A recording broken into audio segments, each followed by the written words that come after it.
Hey everybody, so we have hit 1 million downloads from the JB Sales Make It Happen Mondays podcast, which I couldn't be more proud of and more thankful of for all you listeners out there. I really appreciate it.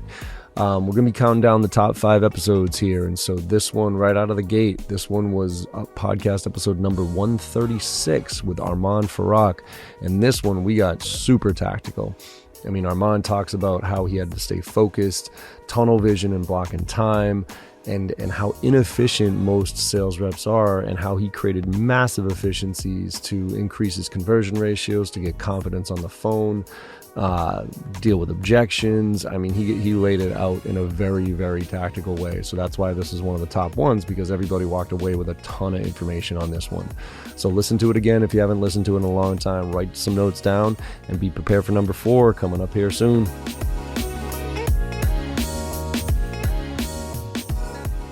What's poppin', y'all? It's your man James Say What Sales Buckley, and this is your weekly Make It Happen Mondays episode with your host, John Barrows. Big shout out to our partners, SalesLoft, Proposify, Gong, Vidyard, Chili Piper, and Salesforce Sales Cloud.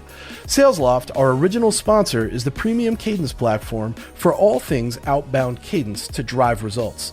Customizable in every way, and with APIs for your additional technology, SalesLoft's value is unrivaled in the sales community. So visit salesloft.com to see it in action for yourself. Ever wonder what happens to your proposals after you send them? Proposify tracks and measures your proposals in the hands of your prospects in real time. Know what's happening. It really does matter. Check out Proposify.com to learn more about Proposify. How well do your salespeople perform on their sales calls? Gong.io is the leader in conversational intelligence, and the insights that they bring to the table can change the game for your company as you scale. Check out Gong and Gong Labs to follow along with them as they show you what works and what doesn't. Video is fast becoming the standard for all things personalization. There's no better way to create videos, track them, and impact your clients and prospects than with Vidyard. With APIs for SalesLoft, LinkedIn, and more, Vidyard is quite possibly the most easy-to-use video platform out there. As a longtime user, I can stand by the value that Vidyard delivers to me in my outreach process every single day. Visit vidyard.com to find out more today. Scheduling can be a real nightmare when you have a packed calendar. Chili Piper makes calendar management easy. Your prospects, clients, and internal employees are but 2 clicks away from a meeting time that works for everyone. Everything you need can be found at chilipiper.com. Schedule better. Salesforce Sales Cloud delivers a streamlined experience for your front lines. More than just a CRM, this super-powered digital Rolodex is customizable, drives actions, manages tasks, and is the engine for all things sales at scaling organizations. Make no mistake, Salesforce Sales Cloud will be the last CRM that you ever have to buy. Learn more at salesforce.com and dive in. The water is fine. Good afternoon, everybody. This is John Barrows of Make It Happen Mondays. So I'm here with somebody who seems to be almost as busy as I am these days, and we're going to have a conversation about time management and how to get a bunch of shit done while we are going crazy. So Armand, the director of sales over at Carta, you want to tell everybody hello and where you're coming from? Hey guys, how we doing? John, thank you so much for having me on board. Yeah, so Armand, talk to me about give us a little bit of background, because I think this is going to put some context to this conversation right now, and leading up to actually what you're doing literally right now, in the dual role that you're doing right now. Definitely. So by background, 60 seconds on me is I sold insurance for 2 years. I ran a startup for 2 years. I worked in strategy and venture investments for 2 years, and then I came to Carta. Carta is a company that helps private companies manage their equity. So you can buy a stock of Walmart extremely easy. It's almost impossible to do that on the private side. And so I started as an account executive. I did about 225% of my number in my last quarter, and became the number 1 AE out of 40. And it was largely because I was an extremely strong prospector. Was a solid closer, but the number one thing is I had more pipe than anybody else. And so they said, hey, take what you're doing, multiply it across 30 SDRs. Took over a team of 15 SDRs at the time and 1 manager, and doubled the team size. So from 15 to 30, but quintupled pipeline generation across the team. So from X million to XX millions. And then they said, hey, take what you're doing. SMB AEs don't have any SDR support, and go and expand your org. And so today I run both SDR and SMB AEs. It's a network of about 50 SDRs and SMB AEs, as well as 7 managers. So that's a lot. I mean, what you're dealing with right now, because, it's funny. I ask a lot of reps, one of the big things for me that reps, when I say, oh, what do you want to get out of today's training or whatever it is, they always, always time management comes up. And I always call bullshit on reps. I'm like, why is time management a problem? Right? Because they say, well, I'm too busy. I got too many things that they're asking me to do. And I literally say, bullshit, like, fuck off. That is not true. It is just that you're very inefficient with what you do. And I put that on myself too. You know what I mean? Like if it's not that I don't have enough hours in the day. It's literally that I waste some of the hours in the day by doing dumb shit, or I'm not focused on things. So when you took that team when you doubled that team, but you tripled the output of that team, like what do you think the main before and after were that you brought to that you brought with your skill set to that team to make it more efficient? Like, what's the biggest challenge you see that reps have with efficiencies when it comes to doing, I mean, really at the end of the day, when it's just prospecting, right? You could sit there and say, well, what the fuck? You just got to make phone calls and do a little bit of research. Like, why is it so busy? So what are some of the things that you get in the way of reps, and what is the biggest reason why they get in their own way? 100%. I mean, you have the famous quote, everybody has a game plan until they get punched in the face. And I 100% agree with that. And what that means for most sales reps or AEs or SDRs or whatever it might be is you have a wide open week. And so you plan to make $200, $300, $400, whatever it is, whatever your metrics are. And then you get 2-3 discovery calls thrown on your calendar. Yeah. And then you got to send 2 or 3 follow-ups, and then you got to do this and that. You got to reply to your inbox, and then your boss blows you up with a forecast. And all of a sudden, everybody says, I'm just managing so many deals that I don't have the time to prospect. And for me, it was, look, I have a finite number of hours in the day, but what I can absolutely control is the transition lag between every single thing that I do. Okay. And so what most reps would do is they would take a sales call and they would leave a little bit of buffer time to send a follow-up email. Right. And then they would go on to the next sales call and they would send another one. And I actually did the exact opposite thing, where I tried to remove decision fatigue, and I took notes in form of my recap email template. Yep. And then I lined up my calls back to back to back to back to back to back to back. And if any single day got too ugly, I would block 2 hours minimum for prospecting only.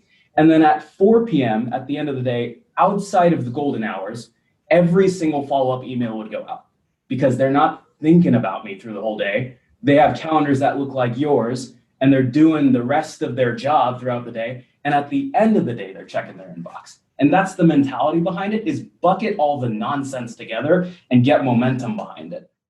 And I think I couldn't agree. Like, it's funny, you and I do the exact same thing. So for me, because I use Chili Piper for my meetings, right? So I'll send you a link to my calendar and I'll say, okay, just pick a time, and I don't really pay much attention, right? So all of a sudden, prep for my day tomorrow. I'll look at my day tomorrow, well, whatever, like Monday or Tuesday or something like that, the night before, and I'll be like, oh my God, it's literally back to back to back to back, like every half hour, and so I do not have time to do the prep and the follow up, right? So I do the exact same thing. I go through my checklist the night before of all those meetings to prep for them, to get my, who am I talking to? What's my goal for that meeting? That type of stuff. I have a very structured way that I take my notes. I take them in a format that I can legit just cut and paste and put into an email for the follow-up to say, cool. And then at the end of the day, that's when I'm doing all my follow-up, right? So, because I'm getting very efficient at it. Let me ask you, how did you come to this point?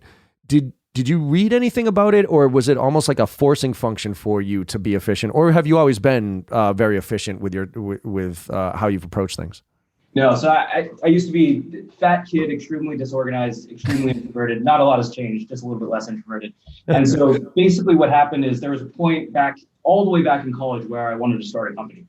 And I was on the college wrestling team. I was managing a full-time course schedule. I was working 2 jobs, and now I wanted to start a company. And I was doing every single one of those things extremely poorly. Yeah. And so I just got in the habit of saying, I'm going to try to spend maybe an hour every single night planning my attack for the next day.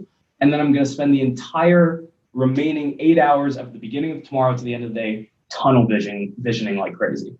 And it's a practice, because inevitably you don't actually keep the time blocks at the beginning. Of course. Right. Yeah. There's always sorry, I got to, that came up, and there are certain things, but how do you keep yourself focused, right? Because are you, like, from a plan standpoint, how far do you look out for your goals to back into them? Right. And so are you saying how far do we look out at the goals or at the schedule itself? I'm talking about you personally, like with because the way I look at it is I got a big hairy goal that I want to get to, right? So and I'm gonna back into that, and then I'm saying, okay, well, based on that goal, here's kind of the buckets that I need to address, and then based on those buckets, here's the activities that I need to do on a daily basis to get there. My question for you is personally, like in your life, right? Do you look 5 years out? Do you look 10 years out? Do you look a year out? And back into it, because I think there's personal and professional goals, and I think ultimately the personal goals are the ones that drive us, and the professional goals are the ones that get us to that personal goal. So help me understand, you just because I just want to understand how you tick a little bit. Yeah. So it's New Year's. It's not New Year's resolution season. It's New Year's resolutions. Giving up on season. Yeah. Exactly. And so I actually hate New Year's resolutions because they tend to be this big lofty goal. Yep. And then it just tends to be, let's live now.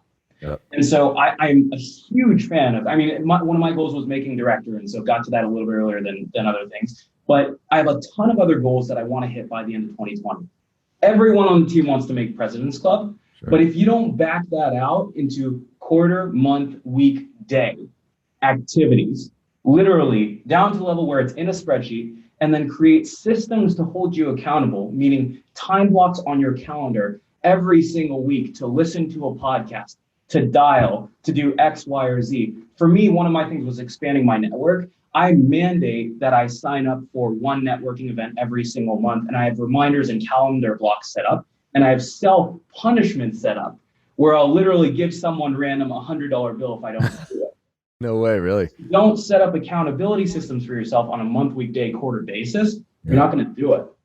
No, and because that comes down to routine, right? I've been really talking about this a lot, which is, if you don't have a routine doing something, it rarely happens. It's like working out, right? Like if you get into a routine of every morning you get up and you go to the gym, you hit a few, or you don't even need to go to the gym. Like you just do a few push-ups, sit-ups, and you hit the elliptical for like 15 minutes, but you do that every day, you stay in shape, right? But but for me, like I'm an event-driven worker-outer, right? Like I suck at working out because I work out for like one thing. Like we're going on vacation, so fuck it, I got to go to the gym for the next 2 months so I don't look like a blob on the beach, right?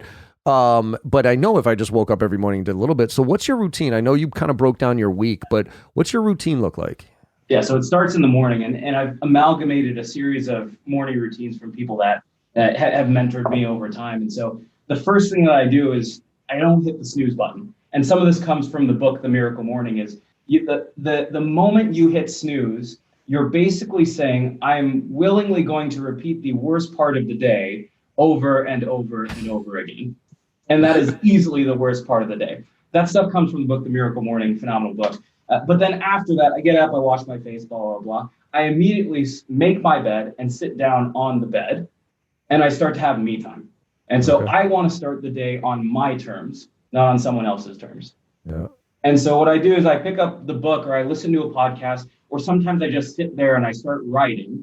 And I'm going to spend the first 10, 15, 20 minutes of the day focus on getting myself better before I have a boss breathing down my neck, before I have a kid crying, before I have a girlfriend going crazy, whatever it might be. And I'm going to get that quiet time. Then while I'm doing that, I'm drinking pre-workout on the side. Yeah. And the moment I get too tingly, that's when I get up and I go to the gym. And so I've started my day 2 days before, but I feel like $1 million going in. And I promise you, once it hits 7 p.m., I'm still going strong. Whereas other people are either skipping their evening workout, or they're eating crap dinner, or they're going out for drinks, and I still feel like $1 million. Got it. Yeah, I mean, I think that's that routine and having it be consistent. Now, do you break your weeks down where you do certain things in certain times of the, like certain days of the month or days of the week? In terms of sales or just in general?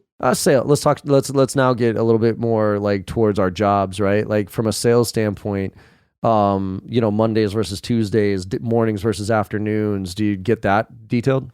100%. And so there are certain things that are the first dichotomy in your calendar should be your golden hours versus your everything else hours. And so those golden hours for me, that's 8 a.m. to 3 p.m. What do you define as a golden hour? Golden hour, it means I'm doing absolutely nothing but being in front of customers or trying to get in front of customers. Okay. Those are the only two things I'm allowed to do. Okay. And so it's either taking discovery calls, it's writing cold emails, it's making cold calls, and it's getting in front of people. Okay. Everything after that comes from the hours of 3 to 7 p.m. and beyond, where it's follow-up emails, it's researching accounts, it's finding accounts. All of that stuff comes after hours. So this is a little bit of a divergence because I'm curious on this. One of my frustrations is these days when I do training, right? So I'm debating I'm asking this question to a lot of people. Can you, I'm going to ask you this question, but I'm going to give you what I'm getting at here, which is, can you teach work ethic? Can you teach drive? What do you think on that one? So when I originally had taken over the team at Carta, there were, you name it, we had it. It was the work ethic. It was the way too many sales floors clear out at 5 p.m. issue. It was morale. It was everything. I don't believe you can teach that, but you can absolutely build a culture that fosters it. Okay. And so the way you find it is you hire for the right types of people. And the first thing you got to do is you got to rally around a core. And the number one thing that I hire for is the chip on the shoulder. Okay. Right? Not an attitude issue. Yeah. Got a little bit of something to prove. How do you find that out?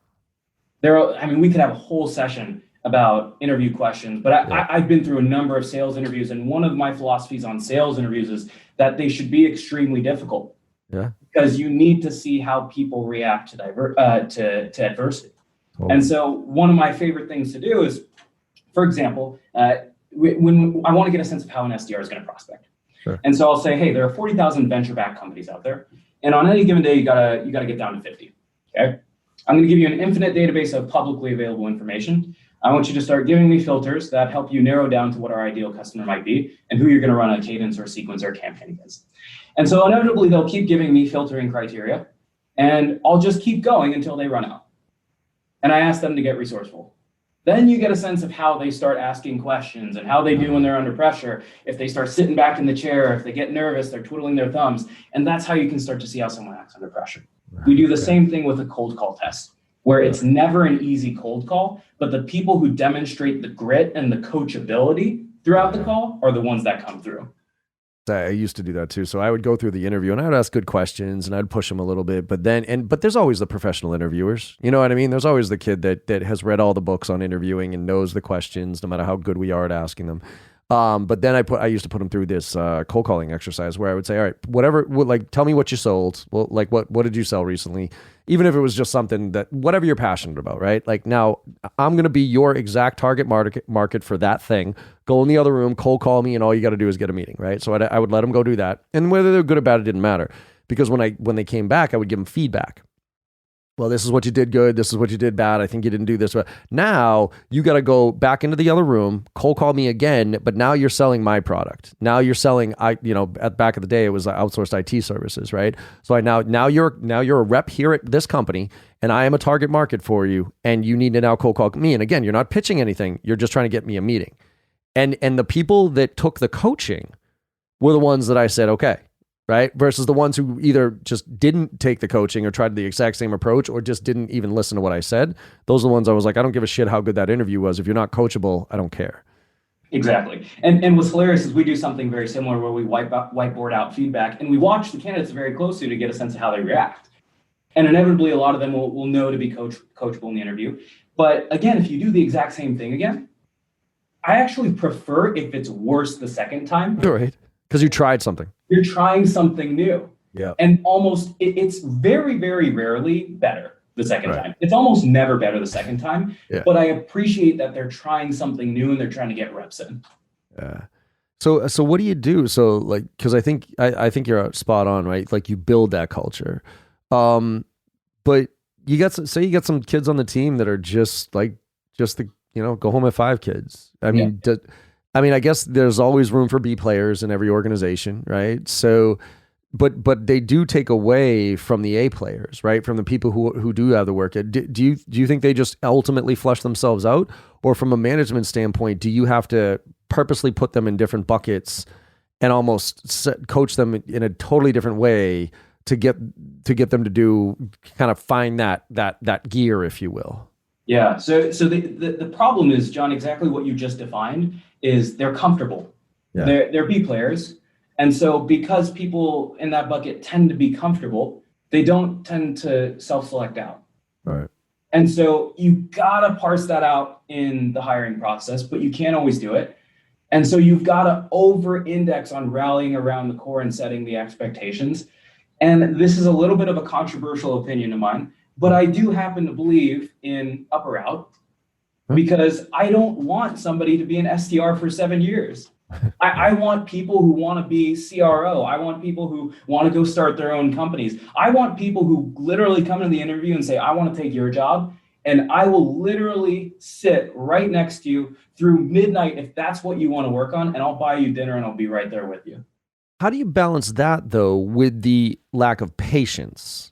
Because I love that drive, too. You know, I was that kid. I remember when I was working at Xerox, right? It was my second job. My first job was DeWalt, and my second job was Xerox. And, you know, I was just a sales rep, right? So what I would do is, for whatever reason, I had a strong work ethic, right? And so I just did what I thought my job was, but I was getting so many accolades because my managers were like, "Oh man, you're kicking ass, like you're great," and da da da. And so I'm like, okay, well, look, here's the deal. Like, here's my job, okay? Here's the next job. Here's the next job in my role. Here's the next job. Like, I want that job. Like, how fast can I get there, right? And that's the reason I left Xerox was because the answer was, well, you have to spend 2 years doing this, then 2 years doing that, then 2 years doing this. And I was like, wait a minute. So that kid over there who sucks is going to get the same opportunity for a job as a promotion as I am. So that's why I kind of like the startup world. But my mentality was like, I want to get there, but I'm going to master this. I'm going to master this. And I kind of go back, like my first major in college was art. And one of my favorite artists is Picasso. And Picasso, what he did was he mastered every medium before he went to the next one, right? So he went all in on acrylics, all in on this, but he mastered it before he went to that next level. I fear these days that we're in such a short-term results-oriented society and an impatience is there to get to that next level without earning the right to get to that next level. So how do you balance that, especially as a manager and guiding these kids towards that?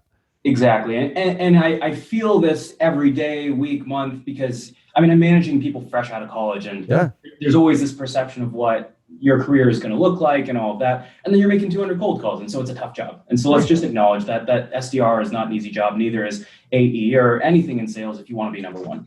Right. And so one thing that you mentioned, John, is the immediate red flag of a manager is you were getting all these accolades. You're saying, hey, you kick ass. You're the best in the world. You're doing all the right things. And people don't get impatient with timeline. People get impatient when they think they've got it all figured out and their manager doesn't have a good enough answer to challenge them. Right. And so when I've got an SDR who's been in seat for 6 months or 9 months or 12 months and they're knocking the cover off the ball, that's when I'm turning up the heat. Now, go ahead. No, because I think you said something important there, though. You said they think they have it figured out. There's a big difference between thinking they have it figured out and actually having it figured out. Like, I'll give you, like, my daughter is a perfect example. She's 9 years old, right? So she doesn't really understand hard work or anything like that. But like, she'll do something and she'll do it. Like easy example, like basketball, right? Mm-hmm. So I'm like, okay, hey, like started playing basketball a few years back, right? And we raised the hoop from 6 feet to 10 feet, right? And she's starting to shoot at the 10-foot level. So she can get the ball up there and I got this. I'm like, whoa, you got this. Like, just because you can get the ball 10 feet in the air and it goes in every once in a while does not mean you figured out basketball, right? So how do you balance that kid who thinks they have it figured out? Because this is a real thing, man. Like, there's these kids who like have this perception of, yeah, I got this. When you and I both know, based on the fucking hurt locker that we've been through in our careers, that no, you don't. You're nowhere near where you need to be, right? So how do you break that mentality? I mean, I know this is a coaching thing and all that other stuff, but I think there's an ego thing there too, right? Yeah. And again, a lot of it is just if you can't set a precedent. And sometimes, unfortunately, when you're stepping into a new role, you're inheriting a precedent with timeline or whatever it might be. And the worst thing that can kill a culture is promoting people who don't deserve it or promoting people early who aren't as good as the new guy on the block. And so there's got to be a minimum level of standard. But to your point, the moment they think they've got it figured out, I raise the bar just a little bit. Okay. And so not I raise the bar in terms of promotion timeline or anything, but now I say, hey, you're good now. Now let's do a mock discovery, and I'm going to play the toughest CFO in the world, and let's see how you do. All right, now you're an SDR, you want to go and close. I'm going to put you on a call, and I'm going to have you drive in a situation where you might not be familiar, and let's see how if you can really tango and you can dance the dance. And John, if they keep passing all the challenges, then tenure goes out the window. And if you're kicking ass and you're going to be 10 times better than the guy next to you, then I'll move you. There's a degree of time and seat in anything. No one gets promoted to enterprise in 1 month, right? It just doesn't happen. Yeah. But you can be flexible if somebody keeps rising to the occasion, but you can't be an incompetent manager and not constantly challenge them.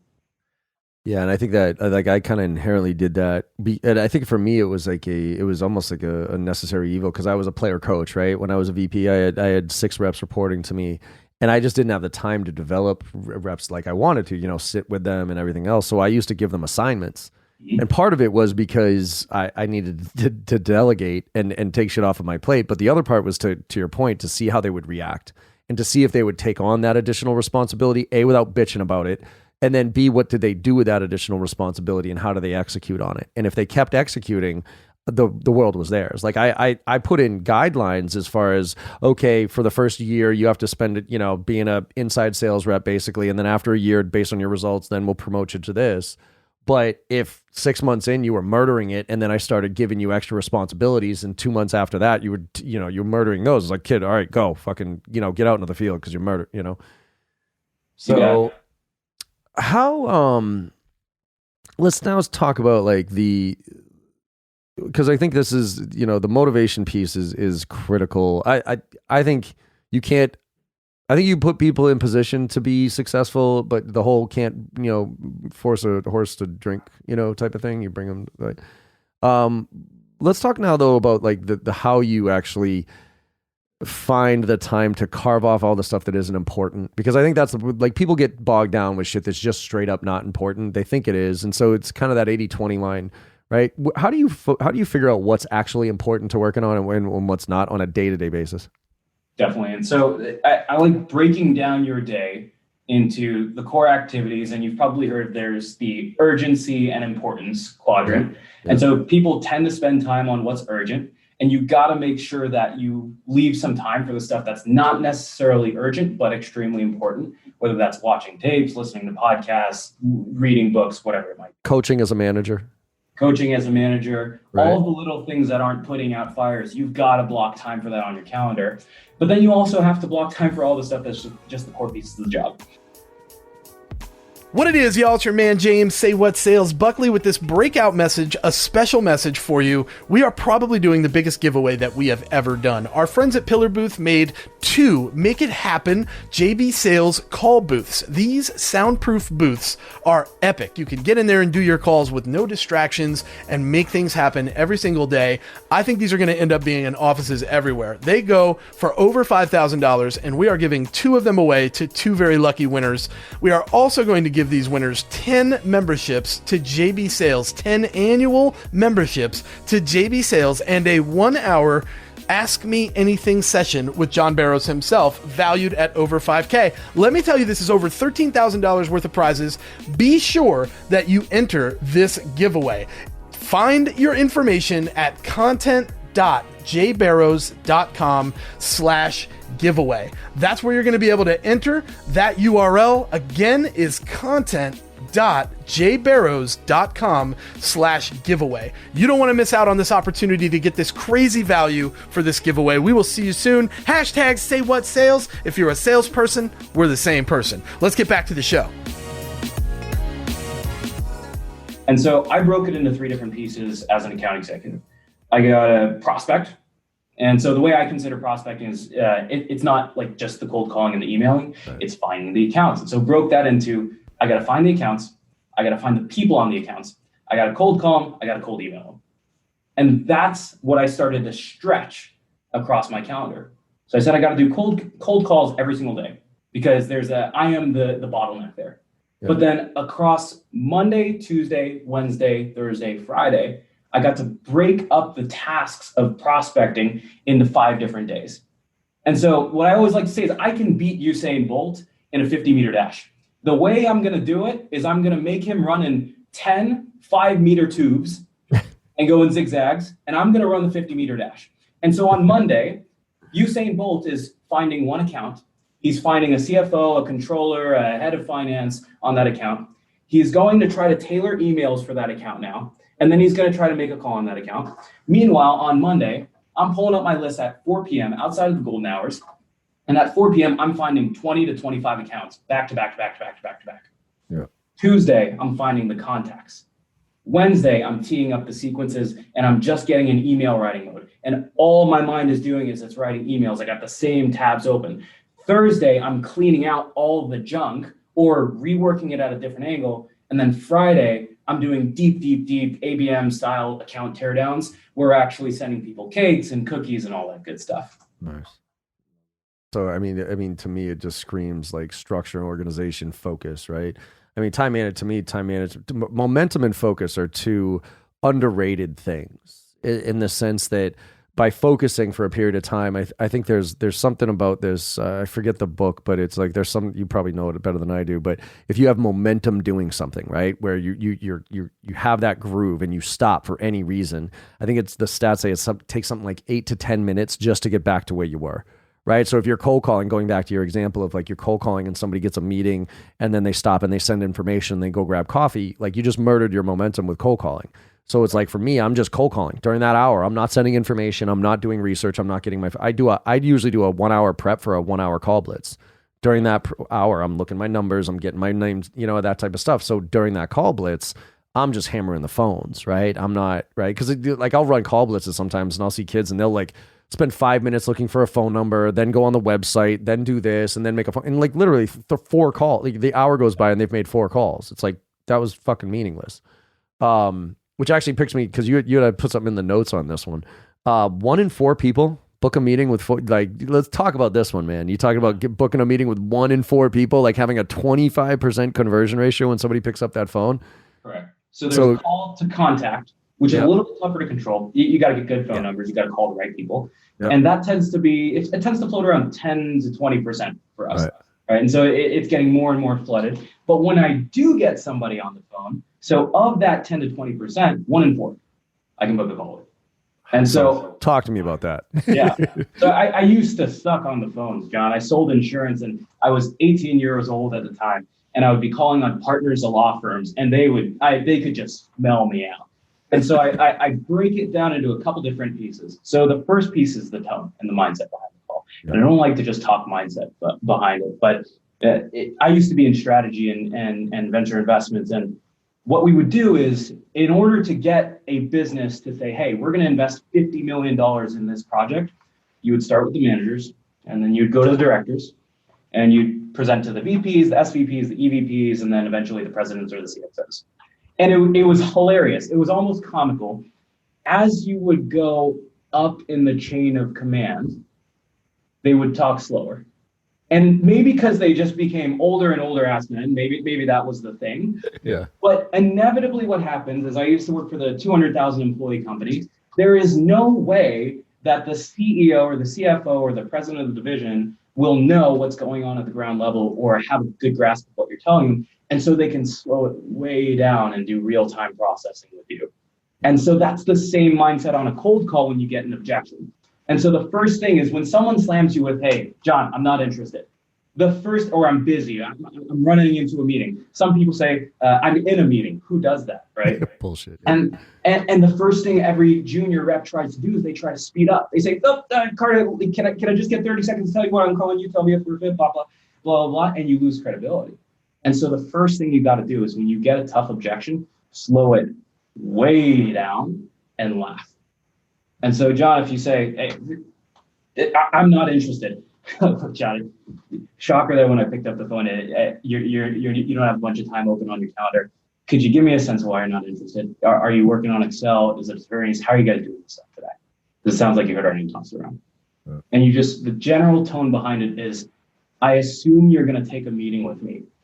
And so I'm going to be surprised or laugh when you give me a tough objection. Okay. It's funny you say that, because I have always had the mentality that As long as you believe in what you do, right? And that's, I think, a fundamental thing here with sales reps is you got to believe that what you do makes a difference. It doesn't make a difference for everybody, but it makes a difference for the right client, right? And if you have that belief, then you can have that mentality, right? Because my mentality always, when I was cold calling, and still to this day when I make a few, is I'm doing you a favor. And by the way, I'm doing you a favor one way or the other, because I'm doing you a favor because if you aren't the right, if there's not a fit, then I go away. I take you off the list and you'll never hear from me again. If you're genuinely not a fit for what we do, right? But if you are a fit, then I got some awesome shit here, man, that'll make a difference. So let's just have this conversation. And I think you're spot on. It's like there comes a level of maturity, I think, of slowing down. And I mean, now at 44 years old, like I still fucking go hard, man, right? But at the end of the day, conversations are a lot more paced than they used to be, right? But do you think that that's inherent in the role, in the sense that like we're asking these kids to make 50 dials a day, so it's a short-term thing, like go go go go go, and how do you coach something like that without experience?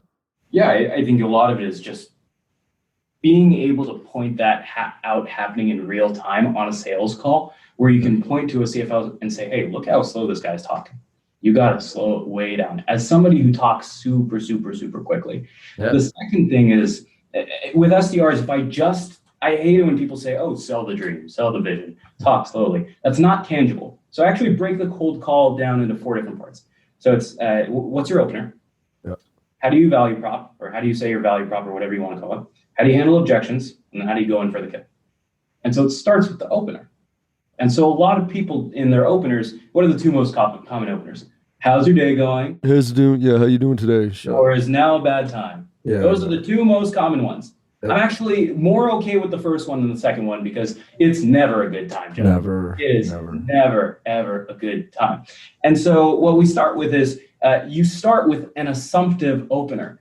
And so I'm huge on leading with context. And so you've done your research, you've done your account teardowns, and everybody else is going to pick up the phone saying, hey, it's Armand at Carta, insert whatever opener. And I actually flip that on its head. And so my opener sounds something along the lines of, hey, John, we work with a number of Andreessen portfolio companies. We're one ourselves. It's Armand at Carta. Have you heard our name tossed around? And then you shut up. Nice. Yeah. And so you lead with context, because that gets them to sit up. Right. And so you can use that with, hey, we work with your competitors.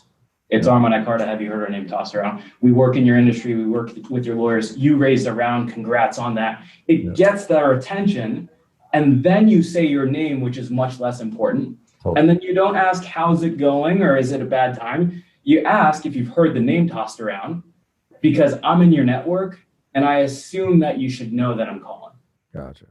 Yeah, I like that. See, so what you talked about there is like, there's a pattern interrupt factor, right? Like you're interrupting the pattern of what everybody else says. Because even like, hey, how you doing today? But also, hey, this is John Barrows with J Barrows Sales Training, right? As soon as that comes out of my mouth, you're like, fuck sales call, get me off this phone. And you're literally not listening to what I'm saying to you right now. Like you are just waiting for me to take a breath. I mean, I could say, I got a bag of gold here for you. All you got to do is tell me hi. And you're still going to be like, yeah, whatever, send me an information, right? So we do a slightly different, we do the pattern interrupt where we're like, hey, thanks for taking my call. Do you got a couple of minutes? And then shut up. And inevitably it's, well, not really, but who is this? What do you want? Well, this is John with J Barrows Sales Training, and the reason for my call today, and I move right into it. So I don't, to your point, like your name is not important. So you say it because it's rude not to, but then you move right into the reason for your call. And the reason is, we're working with your competition. I was on your website, whatever that is, but it gets right to that point. And that's where just that small, slight interruption of, hey, thanks for taking my call. Do you got a couple of minutes? That pauses them for a second is a little bit of a, all right, let's have an actual conversation. Exactly. And then that bleeds right into your value prop. So you basically just pull the context a little bit forward, and then you do the context and then value. And that's the same structure for phones, for emails, whatever it might be. It's context value apps. A lot of people will be like, oh, hey, it's John at J Barrows Consulting, and we do X, X, X, X, Y, Z, and here are the 7 bullets of all the things we do. Right. And so instead say, hey, I know this about you, and that's why I'm in business and I'm trying to call you. Yeah. And that resonates 10 times more than some knockoff elevator pitch. What's this disarmingly blunt stuff you talk about? Yeah, so being disarmingly blunt. And so sometimes one thing that throws off new reps all the time is they'll be like, where'd you get my phone number? Or insert X very surprising, hey, is this a cold call or what are you trying to sell me? Yeah. And so when people say, is this a cold call? I say, yes, it's an extremely well-researched cold call. And so I'm not going to lie. Yeah. Am I going to try to trick them into saying that I'm selling them? I'm not going to do that. Nope. Where did you get your number? I Googled your first and last name on the internet and your company, and you're a pretty popular guy. Yeah. I can actually show you. And I get 30 seconds to tell you why I'm calling, and then you can tell me if we're a fit. Yeah. And so just pattern break, interrupt. Yeah. I do that too. Like somebody's like, where'd you get my, I'll straight up say the tool. Like, where'd you get my number? Zoom info.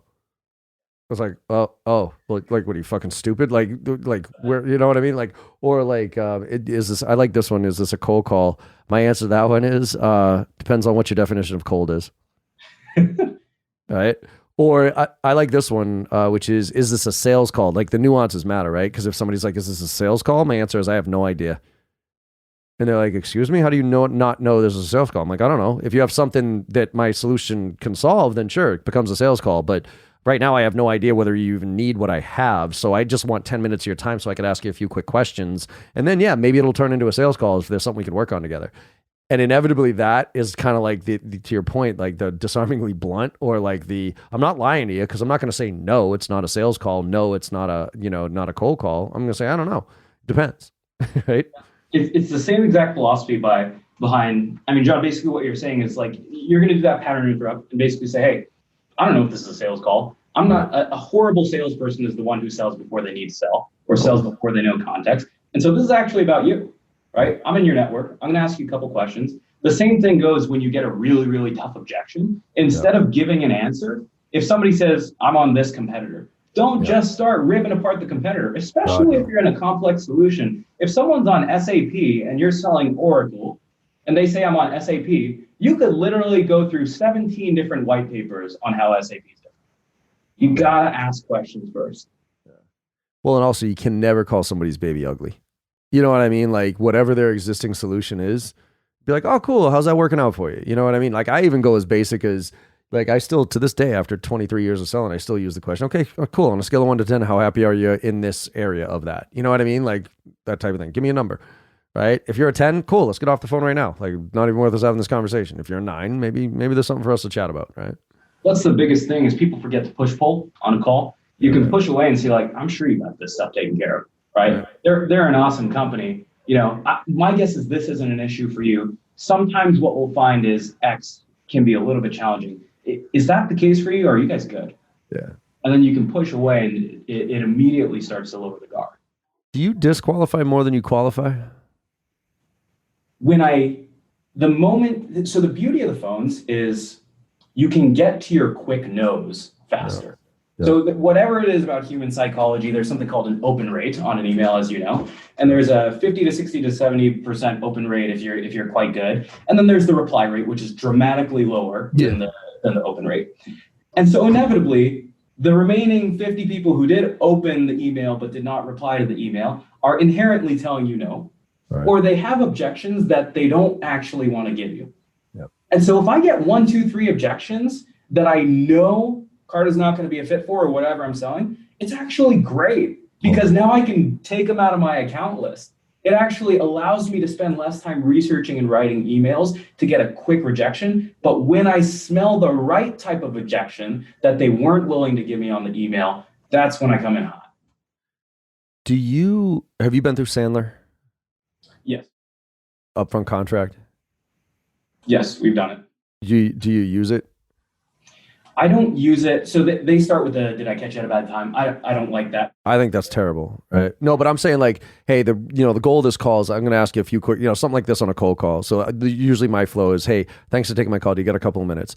Well, not really, but who is this? What do you want? Well, this is John with J Barrow Sales. And the reason for my call today is, and I just want to see if I can get 10 minutes on your time, right? And then sometimes they'll say, well, look, you caught me now. What do you want? And I'll be like, look, I know you weren't expecting my call, so I'm going to be brief here. I got a few quick questions for you. At the end of that, I'll tell you exactly, what are components of our solution that might make a difference for you. And then from there, you can tell me whether or not it makes sense for us to take the next step. Is that cool with you? right? So I kind of use a mini upfront contract there, and then go, because now I've set the stage. I'm going to ask you a few quick questions, then I'll give you, and then you'll determine, right? So have you like, how do you set the stage for the conversation? Because another thing that, and the reason I reintroduced that after not using it for a little while, is because there's always that anxiety when somebody picks up the phone that they just don't want the conversation to go very long. And so that's why my thought is, the reason that somebody says, hey, I'm not interested, or I'm going into a meeting right now, is because they do have time. They just don't have this much time. And because I don't know who you are, I'm going to assume that this is going to take longer than I want it to, right? So that's why I'm always going to say, no, this isn't a good time. But if I quantify and then say, hey, 5 questions, 5 minutes, now all of a sudden your expectations are clear and you sit and listen. So have you worked any of that into the flow of how you approach things? 100%. So some people use that right off the bat, and I use it a little bit more similar to how you do, where I do my traditional opener that I already used. And then if I get, the biggest thing is if I get like a competitor, or if I get a pricing objection, I don't use it there because I'm going to handle that objection appropriately. Yep. I use it when I get any dismissive objection, which is I'm not interested, or I'm busy, or I'm in a meeting, or I'm jumping into a meeting. Because now I'm basically, anytime somebody's really being a jerk and just trying to swat me away, I basically say like, look, man, I know you weren't sitting there twiddling your thumbs. Like, can I get 30 seconds to tell you why I'm calling? And then you can tell me if we're fit. And it totally disarms them. And they say, fine. And I've booked tons of meetings off that, because I guarantee if you just try to go in with your pitch right after that, they're going to be so pissed off. They're going to be so pissed off. Yep. Yeah, I mean, I think that's the big problem, is like everybody thinks the pitch is what matters, and it doesn't. And I had to learn this, right? I mean, for years when I was cold calling, I thought it was the elevator. You come up with a kick-ass elevator pitch and you say it until your ears bleed, and you trip over a few opportunities, and that's the game. I don't even have an elevator pitch anymore. You know what I mean? Like, I literally don't, because my answer is always dynamic based on what you do, right? Because somebody will say, well, what do you do? I'll be like, shit, I do a lot of shit. Let me ask you a few questions, like, what's your role? What do you do? And this, da, da, da, da, and what's your, and then, okay, for people like you in your type of role in that situation, this is what I do. Versus people like you in that type of role, this is what I do, right? I made a post the other day, and I put up a picture of Exhibit, from Pimp My Ride. Yeah. And so the post is that nobody gives a crap about the history of your company or your elevator pitch. The elevator pitch is dead. If you get into an elevator and all of a sudden start saying Carter was 10,000 customers and this and that, nobody cares. No. And so when Exhibit sells his bathtub in a truck, he doesn't start the episode with a bathtub in a truck. You'd be horribly confused. Right. And so what he does is he says, yo, dog, you told me you like this, and so I put a bathtub in your truck. You told me you like to swim, so I put the jets in the sky and all that stuff. Right. And so he says, you told me this, and so that's why we do this. And that's the philosophy behind discovery, behind cold calls. Cold calls are really just a compressed discovery call. And if you can get really, really good at cold calling, it'll actually make you shut up more in a discovery call. Why? Tell me, because I like that. I think I know where you're going with that. Like, why will you be better at discovery if you do a really good job cold calling? So it's a couple different reasons. So you ever track talk to listen ratio? Oh, yeah. Yep. Exactly. And so that's the first thing, is in a cold call, if you can't get past those first 30 seconds, or if you can't catch their interest in a very, very few number of words, you're screwed. Yeah. In a discovery, you have the luxury that ignorantly you may be able to talk at a prospect for 30 minutes. Yeah. You don't have that in a cold call. Right. The second thing is, in a cold call, I think of a cold call as an hourglass. And so the hourglass is constantly spinning down sand. If you can get past the first 30 seconds, the hourglass will continue to spin down sand. Every time you can ask a question and handle an objection well, you get a little bit more sand in that hourglass. Gotcha. There's some high watermark or high sand mark where if you ask enough good questions and you identify very quickly 1 or 2 pain points and handle those objections extremely well, you can cut it off and book the meeting when it's hot. And so if you can't get 1 or 2 or 3 pain points, nobody ever picks up the phone. Hey, we do this. Boom, let's meet. Never happens. Yeah. The money is made in handling the first, second, and third objection and booking the meeting. And that's discovery. Like it. Cool, man. Well, shit, man. I think we could do a whole training on this stuff, you and I. Like, we have a very. I think we use different phrases for different things, but we got a very similar approach to the tactics around and the structure. And I think this is cool where it ended up, right? Because we talked about the structure of your days, the structure of time management.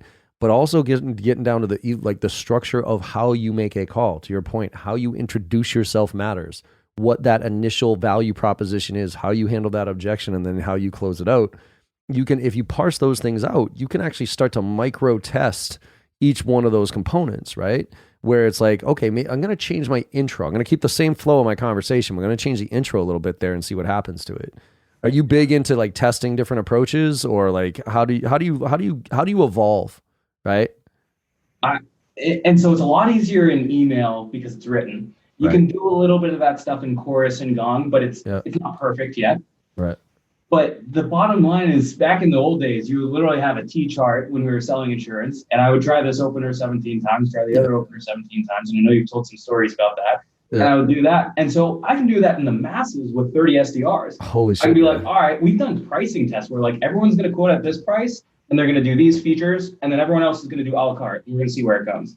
And so that's the beauty of being in leadership is I hate it when people just sit back in the chair and they say, oh, sell the dream, sell the vision. Break it down into processes and digestible pieces for your team, and then poke and tweak one variable at a time. And you can have enablement do a little bit of this, but your job as a manager is to figure this stuff out. It's not to throw it over the fence to the training team and just sit there and coach a bunch of deals. I mean, that's actually, I was having a conversation recently with somebody where, like, I think the inadvertent outcome of the proliferation of enablement, right? So enablement's come on strong over the past few years as far as like a really big, good department. Most companies are investing in sooner and that type. But I think an inadvertent outcome is like a lot of managers have just thrown up their hands to say, oh, that's their job. You know what I mean? Like, oh, their job is to train my team. I'm going to help close deals. So to get in the weeds like you're talking about and leverage the team to test out certain shit and be there with them, making those calls, sending the, you know what I mean? Like that's what real leadership and management does. And that's where teams get excel. And circle all this through, that's where the people who don't buy into that mentality will filter out really fast. And you'll have those kids who are driven, who want to be metric driven, you know what I mean? And that team that'll keep figuring things out as you go. Exactly. Good, man. Cool. Awesome, man. Well, I love this conversation. Let's because I'd like to kind of keep these around 45 minutes or so. What's a good way for people, like, what do you want people to know now as far as what Carta, what you're doing, like, where to go find you? Are you guys hiring? Talk to me a little bit. Definitely. So Carta is an awesome place to work at. We keep a pretty high energy and pace. You can tell I've had a couple Red Bulls today. And so if you want to come in and you want to be number one, you want to start a company, you want to be a CXO, come and apply. And you can also just email me directly at Armand, ARMAND, at Carta, CARTA.com. Love it. So you can just send me an email. We're hiring like crazy. We're backed by some of the best VCs in Silicon Valley, and we're about 900 people. So we're right in that sweet spot where we're still small enough to be a nimble startup, but we're not this big conglomerate. So you can still grow quite a bit. And I'm 27 years old, and I think I'm an example of that. Yeah, that's huge, man. I mean, kudos to you. I was nowhere near where you are at 27 years old. So good for you. Awesome, man. Well, thank you so much for this time. I appreciate it. For everybody else out there, hopefully you enjoyed this conversation as much as I did and got some stuff out of it. Because we talked about some real tactical shit here that you should go back and listen to and apply. Because there's some gems in this one. So thank you very much, Armando, for this conversation. I appreciate it, brother. Thanks, and everybody out there, just as always, if you're having a shitty day, try to go make somebody smile. Because even if you had the shittiest day ever, if you made somebody smile, you had a good day. And we need to spread a little bit more positivity in this world. So everybody have a great week and make it happen. Thank you all very much. All right, y'all, that's a wrap. As always, we encourage you to become a JB Sales member and gain access to the JB Sales team. Our training, our courses, tips, webinars, and replays are all available for you at ondemand.jbarrows.com. Follow us on Instagram for daily sales techniques and tactics at JB Sales Training, all one word, and we'll catch up with you on the gram. Have a great week, everybody. Get out there and serve those clients. Catch up with those prospects. Be sure that you are asking the right questions, doing the right things, and serving people to the best of your ability. Get out there and make somebody smile today. It'll make your day and theirs. We'll see you next week when we bring you another stellar guest to help you sell better. Make it happen, everybody.